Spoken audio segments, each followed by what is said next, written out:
오늘은 그깟 자존심이 뭐길래 라는 제목으로 함께 말씀을 나눠보려고 합니다. 그깟 자존심이 뭐길래, 자존심이 뭐라고. 7번째 우박재앙입니다. 하나님께서 이스라엘 백성을 애굽에서 인도해 내시는 사건을 기록한 게 출애굽이죠. 출애굽을 위해서 하나님께서 애굽 땅에 내리신 재앙이 무려 10가지입니다. 그 중에서 9가지는 하나님께서 모세를 통해서 간접적으로 행하신 재앙이라면, 마지막 10번째는 직접적으로 하나님께서 장자의 생명을 취하는 재앙입니다. 근데 9가지 이 간접적인 재앙은 새벽에도 제가 말씀을 드렸지만 3가지 재앙씩 3그룹으로 묶여 있습니다. 잘 살펴보시면 첫 번째, 4번째, 7번째 재앙은 뭐예요? 아침에 모세와 아론이 바로에게 나가서 재앙을 경고한 후에 하나님의 재앙이 임합니다. 첫 번째, 4번째, 7번째 재앙은. 그리고 2번째, 5번째, 8번째 재앙은 이 세 재앙이 또 한 그룹인데 뭐예요? 모세와 아론이 바로의 궁으로 들어가서 경고합니다. 하나님이 이런 재앙을 내리실 거다. 바로 앞에 들어가서 경고한 후에 이런 재앙이 임해요. 그리고 마지막 3번째 그룹은 3번째, 6번째, 9번째 재앙은 아무런 경고가 없이 그냥 재앙이 임하는 거예요. 이처럼 3가지씩 딱딱 떨어지게 1, 2, 3, 1, 2, 3, 1, 2, 3 구분해서 거의 완전히 의도적이죠. 계획적으로 이와 같은 재앙을 내리신 거예요. 왜 그러셨을까? 이러보건대 하나님께서 그냥 우연히 기분 내키는 대로 그때그때마다 재앙을 내리신 게 아니고요. 완전히 계획적으로 재앙을 내리셨다는 걸 알 수 있어요. 그러면 하나님께서는 왜 의도적으로 계획적으로 애굽에 10가지 재앙을 내리셨을까? 이유는 뭐예요? 여호와가 하나님이라는 사실을 알게 하시기 위함입니다. 자, 오늘 본문 14절 말씀입니다. 14절 말씀 다시 한번 읽어보겠습니다. 시작. 내가 이번에는 모든 재앙을 너와 내 신하와 내 백성에게 내려 온 천하에 나와 같은 자가 없음을 내가 알게 하리라. 이게 가장 기본적인 이유입니다. 여호와 하나님, 그러니까 10가지 재앙은 단순하게 자연 재앙으로도 볼 수 있지만 그렇지 않죠. 10가지 재앙이 다 의도적으로 계획적으로 이처럼 행하신 이유는 하나님이심을 드러내려고 하는 거고요. 뭐예요? 너희가 섬기고 너희가 우상으로 섬기고 있는 모든 것들이 다 아무 쓸데없는 거라는 거예요. 오직 여호와 하나님만이 참신이라는 사실을 드러내기 위함인 거예요. 그러니까 하나님이 누구신지, 하나님이 어떤 분이신지를 나타내시기 위해서 이처럼 재앙을 내리는 거예요. 안 그랬으면 한 번만으로도 충분하죠. 하나님께서 애굽을 단번에 치셔서 이스라엘 백성들을 얼마든지 출애굽시키실 수 있어요. 근데 그러지 않으신 건 하나님이 하나님 되심을 나타내기 위함이에요. 자, 그게 오늘 보면 15절 16절입니다. 15절 16절도 다시 한번 읽어보겠습니다. 시작. 내가 손을 펴서 돌림병으로 너와 내 백성을 쳤더라면 내가 세상에서 끊어졌을 것이나 내가 너를 세웠음은 나의 능력을 내게 보이고 내 이름이 온 천하에 전파되게 하려 하였음이니라. 한 번에 쳤어도 돌림병이든 뭐든 한 번에 쳤어도 그냥 다 끝 낼 수 있지만 그렇게 안 하신 이유는 하나님이 어떤 분인지를 나타내려고 하는 거예요. 하나님이 어떤 분이세요? 하나님은 파멸의 신이 아닙니다. 하나님은 사랑의 신이죠. 단순히 재앙을 내려서 이스라엘 백성만 인도해내고 애굽을 쓸어버리는 게 아니고요. 당연히 이스라엘 백성도 건져내지만 애굽 사람들도 죄악에서 건져내려고 하시는 거예요. 우상 숭배로 가득한 그들도 왜? 하나님의 것이니까요. 그들 싹 쓸어버리고 그냥 이스라엘 백성만 데리고 나오는 게 하나님의 뜻이 아닙니다. 이스라엘 백성도 당연히 건져내어 가나안 땅에 들어가는 거지만 애국 백성들도 바로도 하나님의 것이에요. 우상 숭배에서 벗어나서 하나님께로 돌아오기를 원하시는 거예요. 그래서 이처럼 철저하게 계획적으로 재앙을 내리시는 겁니다. 에스겔서 18장 23절 말씀입니다. 주 여호와의 말씀이니라. 내가 어찌 악인이 죽는 것을 조금인들 기뻐하랴. 그가 돌이켜 그 길에서 떠나 사는 것을 어찌 기뻐하지 아니하겠느냐. 하나님은 악인이라도 죽는 걸 원치 않으세요. 왜? 그도 하나님의 것이니까요. 그도 하나님의 백성이에요. 우리가 보기에는 아무리 악인인 것 같아도 그도 하나님이 지으신 하나님의 거예요. 아니면 우리 중에 살아날 사람이 아무도 없어요. 의인이 없잖아요. 가장 대표적인 케이스가 가인입니다. 가인은 너무 말도 안 되는 이유로 동생 아벨을 죽이죠. 하나님이 보시기에는 오히려 의로운, 하나님이 그의 제사를 받으신 아벨을 오히려 죽여요. 하나님이 제사를 안 받으신 가인이 아벨을 죽여요. 그런데도 하나님은 가인이 죽는 것도 원치 않으세요. 자, 창세기 4장 15절입니다. 여호와께서 그에게 이르시되 그렇지 아니하다.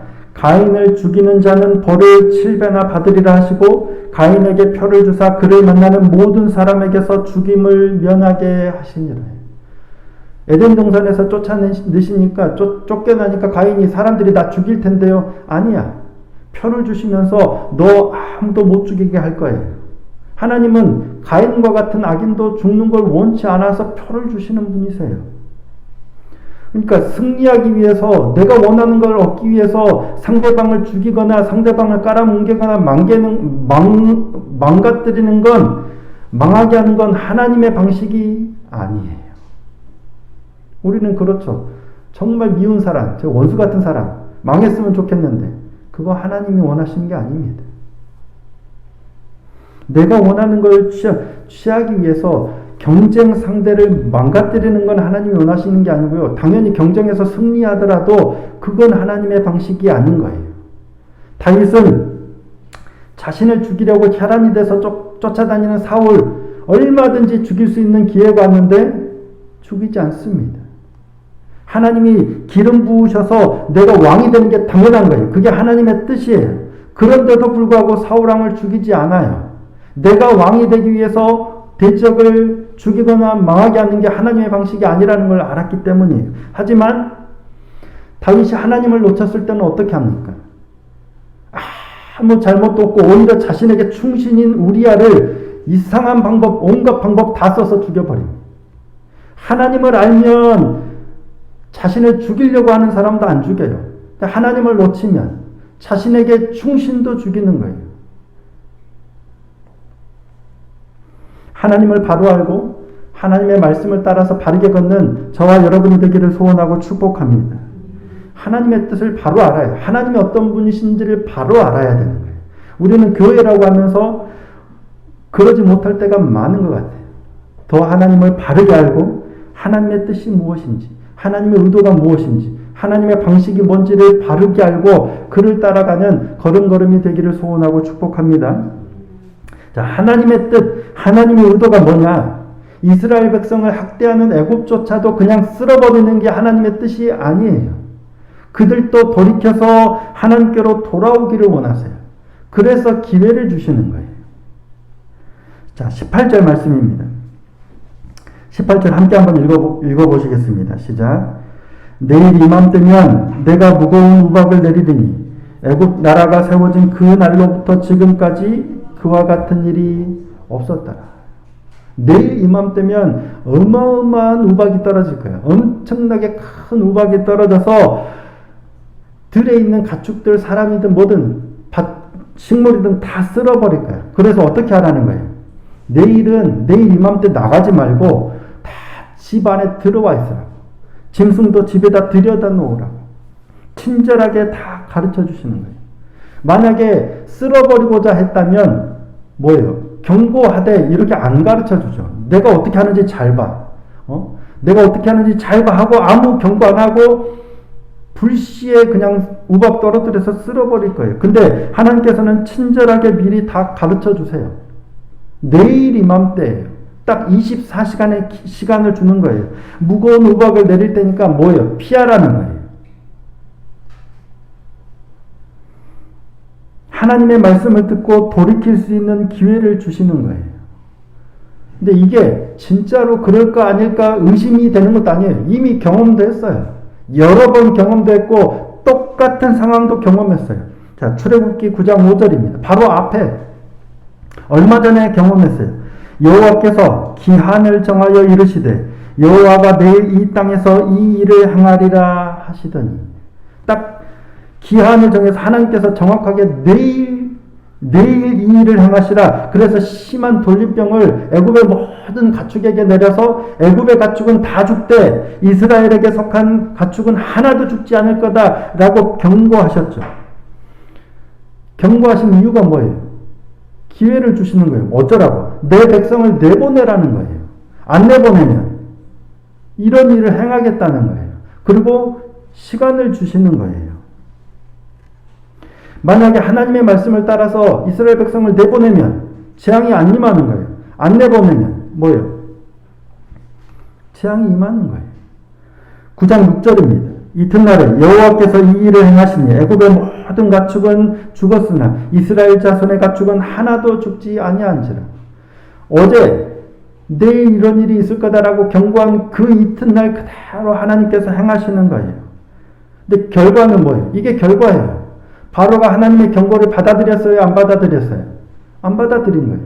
하나님이 경고하신 대로 순종하고 이스라엘 백성을 내보냈으면 되는데 바로는 그 말씀을 안 받아들여요. 경고를 안 받아들여요. 그래서 재앙이 그대로 그 땅에 일어나는 거예요. 불과 얼마 전에 이 일이 있었어요. 그리고 이번에 또 하나님이 기회를 또 주세요. 내일 이맘때면, 바로에게 내일 이맘때면 내일 월요일 오전 11시 반쯤 요때쯤 일어나겠다는 거예요. 우리에게 24시간이 주어지는 거예요. 하루라는 시간이 주어졌어요. 하나님의 의도는 뭐예요? 명백해요. 너 우박으로 쓸어버리겠다가 아니라 뭐예요? 기회를 줬으니까 돌이키라는 거예요. 이게 하나님의 의도예요. 하나님의 뜻은 돌이켜서 이스라엘 백성을 내보내고 피할 수 있는 기회를 주시는 거예요. 바로도 압니다. 이게 자신에게 기회라는 걸 알아요. 이미 여러 차례의 경험으로 이 경고가 그냥 위협하고 공갈로 끝나는 게 아니라 정말 내가 불순종하면 이대로 진짜 이 재앙이 일어나겠구나를 바로도 알아요. 알까요? 모를까요? 압니다. 바보가 아닌 이상 벌써 7번째예요. 7번째. 한 번, 두 번, 혹 우연 이럴지 모르지만 6번의 재앙이 있었고 이제 7번째예요. 바보가 아닌 이상 모를 수가 없어요. 하나님이 여호와, 하나님이 경고하신 일이 내일 이맘때면 반드시 일어날 건 혹 의심이 있어도 의심은 1%면 일어날 거라는 걸 99% 알아요. 그러면 내보내면 되잖아요. 24시간 있어요. 그 24시간 안에 내가 결정만 하면 돼요. 그래, 알았다. 이스라엘 백성들 제발 나가라. 가서 여호와께 제사해라. 하면 돼요. 근데 바로의 고민이 여기에 있어요. 내보내면 끝인데 내보내면 내 재산이 축나는 거예요. 이스라엘 백성 내 소유가 사라지는 거예요. 더군다나 소유만 사라지는 게 문제가 아니고요. 자존심이 상하는 거예요. 내가 바로인데. 내가 애굽의 바로인데. 이거예요. 교만입니다. 17절 말씀입니다. 자, 17절. 내가 여전히 내 백성 앞에 교만하여 그들을 보내지 아니하느냐. 여기서 내가 교만하다라고 하는 건 자고하다라는 뜻입니다. 스스로 높이는 걸 의미하는 거예요. 그러니까 내 백성 앞에서 스스로 자고하는 거예요. 계속되는 재앙을 경험하면서도 뭐예요? 자고한다는 거예요.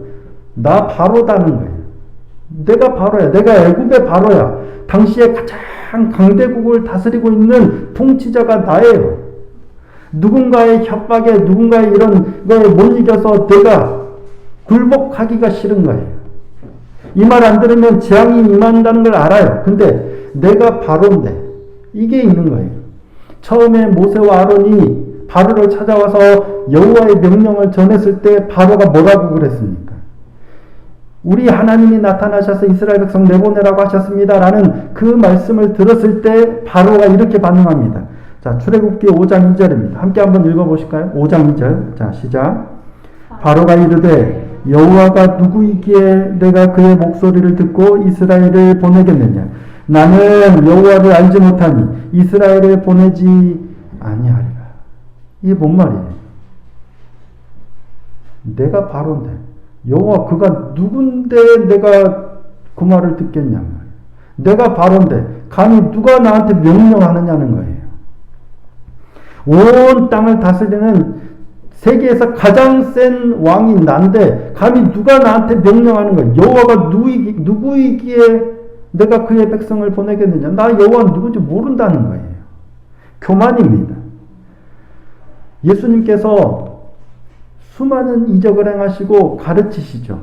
그런데 그런 예수님의 이적과 가르침을 보고 들은 사람들이 다 예수님을 따르는데 특히 예수님의 고향 사람들은 예수님을 배척합니다. 자, 마태복음 13장 57절입니다. 예수를 배척한지라 예수께서 그들에게 말씀하시되 선지자가 자기 고향과 자기 집 외에서는 존경을 받지 않음이 없느니라 하시니라. 지금 어디? 예수님의 고향 갈릴리예요. 예수님께서 가르치시는 그 말씀과 능력을 듣고 보고 예수님의 말씀이 형편없다거나 능력이 없어서가 아닙니다. 그들도 예수님의 말씀과 능력을 놀랍게 여겼어요. 자, 마태복음 13장 54절입니다. 고향으로 돌아가사 그들의 회당에서 가르치시니 그들이 어떻게 해요? 놀라 이르되 이 사람의 이 지혜와 이런 능력이 어디서 났느냐. 그만큼 놀란 거예요. 이 사람의 지혜와 이런 능력이 도대체 이게 무슨 일이냐. 다 놀랐어요. 근데 그들은 예수님이 누구라는 걸 알아요? 목수의 아들이라는 걸 알아요. 누구의 아들이고 어떻게 자랐는지를 알고 있는 거예요. 자, 마태복음 13장 55절 56절. 이는 그 목수의 아들이 아니냐. 저 목수의 아들 아니냐. 그 어머니는 마리아, 그 형제들은 야고보, 요셉, 시몬, 유다라 하지 않느냐. 그 너희들은 다 우리와 함께 있지 아니하냐. 그런즉 이 사람의 이 모든 것이 어디서 났느냐 하고 무시하는 거예요. 배척하는 거예요. 분명 하시는 말씀이나 가르침이나 능력은 진짜 놀라운데 저 목수의 아들 따위의 말을 우리가 뭐하러 들어. 이런 거예요. 목수의 아들, 가난하고 못 배운 목수의 아들이 하는 말이 아무리 뛰어나봤자 뛰어난 줄 알겠는데 듣기 싫다는 거예요. 우리나라도 불과 몇십 년 전에 그랬죠. 뭐 하인도 있고 노비도 있고 뭐 이렇게 식모도 하고 종살이도 하고 뭐 이런 게 있었잖아요. 근데 시대가 바뀌면서 오히려 뭐 지주나 부잣집이 망해버리고 거기서 종살이를 하던 분들이 돈을 많이 벌어서 부유하게 된 일들이 많았죠. 이런 게 뭐 드라마나 영화에 이렇게 소재거리가 많이 됐었잖아요. 그러면 예전에 잘 나갔던 주인이 노비집에 가서 이 신세를 져야 되는데 저거 예전에 우리 집에서 노비로 밭일하고 논일했던 놈인데 막 이러면서 도움을 안 받으려고 하는 거예요. 자존심이 상하니까. 이런 거예요. 분명 이 사람의 능력이 뛰어나요. 가르침이 뛰어나요. 이 사람의 지혜와 이런 능력이 어디서 났느냐 알아요. 바로도 알아요. 근데 내가 바로인데 히브리 노예들이 섬기는 신의 말을 내가 듣는 게 자존심 상하는 거예요. 교만은 쓸데없는 자존심으로 나타나고요. 이 자존심은 무시하는 행동으로 표출이 됩니다. 하나님께서 모세를 통해서 내일 이맘때에 애굽에 이와 같은 재앙이 있을 거다. 바로도 알아요. 일어날 거라는 거 거의 99% 확신해요. 근데 자존심 때문에 무시하는 거예요. 자, 20절, 21절 말씀입니다. 바로의 신하 중에 여호와의 말씀을 두려워하는 자들은 그 종들과 가축을 집으로 피하여 들였으나 여호와의 말씀을 마음에 두지 아니하는 사람은 그의 종들과 가축을 들에 그대로 두었더라. 그럴 것 같긴 한데 그냥 무시하는 거예요. 예. 나는 애굽의 바로고 애굽의 고위 관리고 너희는 노비, 노예 아니냐. 그래서 무시하고 두었다가 결과는 뭐예요? 다 우박에 맞아서 죽어버리는 거죠. 하나님의 경고를 무시한 결과입니다. 히브리인들은 이제껏 우리의 노예였는데 그들이 섬기는 신, 그들의 신을 내가 두려워한다는 게 말이 되느냐? 자존심이 허락하지 않은 거예요. 그 결과로 모든 들에 있던 사람과 가축 죽고 밭은 다 황폐화돼 버리는 겁니다. 그깟 자존심이 뭐라고요? 정말 어리석죠. 그깟 자존심이 뭐라고? 근데 이게 애굽 사람들만 바로만 그러냐? 여러분은 하나님 앞에 자존심 세워야 안 세워요? 우리가 하나님이 말씀하시는데 우리가 감히 어떻게 무슨 하나님 앞에 자존심을 세울까 싶지만 사실 우리 하나님 앞에 자존심 되게 많이 세우는 것 같아요. 되게 이 말씀을 묵상하는데 진짜 그럴까 하니까 나는 하나님 앞에 자존심을 세우는 일이 없나? 고민해 보니까 많아요. 예수님께서 제자들에게 오늘 밤 너희가 다 나를 버리리라. 베드로가 뭐라고 합니까? 다 주를 버릴지라도 나는 결코 주를 버리지 않을 겁니다. 하죠. 그러자 오늘 밤 다 굴기 전에 네가 3번 나를 부인하리라. 뭐라고 하세요? 그렇게 말씀하시 베드로가 뭐라고 합니까? 내가 주와 함께 죽을지언정 결단코 주를 부인하지 않겠나이다 하는 거예요. 예수님이 그렇다라고 말씀하시는데 나 목사예요. 나 예수님의 제자예요. 내가 교회를 얼마나 다니고 내가 하나님을 나는 절대 저리 가. 나 저기 못 가요. 너 이거 해. 나 이거 못 해요. 나는 여전히 내가 살아있는 거예요. 하나님이 말씀하시면 자존심 안 세울 것 같은데요. 여전히 나는 이러고 있어요. 나는 그러자 바리새인이 그러잖아요. 나는 매일 교회에 가서 금식도 하고 헌금도 하고 11조도 하고 나는 이게 내가 살아있는 거예요. 자존심인 거예요. 저 세리는 저 달라요. 자존심이 있는 거예요. 하나님께서 말씀하실 때 순종하지 못하는 이유는 하나님을 믿지 못해서가 아닙니다. 하나님 알아요. 하나님 믿어요. 바로도 알아요. 순종하지 못하는 이유는 하나님을 믿지 못해서가 아니고요. 자존심 때문이에요. 내가 살아있기 때문이에요. 바로도 분명 그런 일이 일어날 것이라고 믿었을 거예요. 근데 문제는 여전히 교만한 거예요. 여전히 내 자존심이 내가 살아있어서 어떻게 나한테 1달란트만 맡기십니까? 내가 저 5달란트 받은 사람보다 내가 부족한 게 뭐예요? 내가 못하는 게 뭐예요? 왜 나한테 1달란트만 맡기냐고 묻어버리는 거예요. 내가 저 사람보다 더 교회를 위해서 하는 게 없어요. 내가 저 사람보다 더 못해요. 왜 하나님 나한테 1달란트 맡기냐고 무시하는 거예요. 자존심 때문에. 하나님은 그거 하라고. 작은 게 아니에요. 우리 자존심 때문에 내가 교만한 거예요. 그래서 하나님이 말씀하시는데 이걸 못하는 거예요. 예수님 이를 말씀하셨죠. 자, 마태복음 16장 24절입니다. 함께 한번 읽어보겠습니다. 시작. 이에 예수께서 제자들에게 이르시되 누구든지 나를 따라오려거든 자기를 부인하고 자기 십자가를 지고 나를 따를 것입니다. 자기 부인 안 하면 안 되거든요. 주님 따라오라고 하시는데 왜 나한테 1달란트냐고. 못 믿어서가 아니라 자존심 때문에 이게 못하는 거예요. 이 한 주 하나님 앞에 내가 얼마나 자존심을 세웠는지를 좀 돌아보는 시간이 되었으면 좋겠습니다. 말씀하시면 내 자존심, 내 생각, 내 판단 다 내려놓고 주님 말씀하시면 내가 나가겠습니다. 이거 하라면 이거 하겠습니다. 목사가 왜 저런 아니에요. 주님 말씀하시면 이거 하겠습니다. 권사가, 장로가, 집사가 아니에요. 주님이 말씀하시면 그거 하라면 하는 거예요. 큰 거 하라 해도 저 같은 게 어때? 아닙니다. 작은 거 하라 해도 내가 아닙니다. 주님이 하라 하시면 그거 그냥 하는 거예요. 근데 그거 못하는 이유가 뭐예요? 내 자존심 때문에. 그게 교만이라. 이 한 주간 더 하나님 말씀 앞에서 내 모습이 어떠했는지를 돌아보고 하나님의 말씀 앞에 더 순종하며 나아가는, 순종을 다짐하고 결단하며 나아가는 은혜가 있기를 소원하고 축복합니다. 그리함으로 우리의 걸음을 통해서 하나님의 놀라운 역사가 일어나는 축복의 통로가 되는 이 한 주가 되고 우리의 삶이 될 수 있기를 예수님의 이름으로 축복합니다.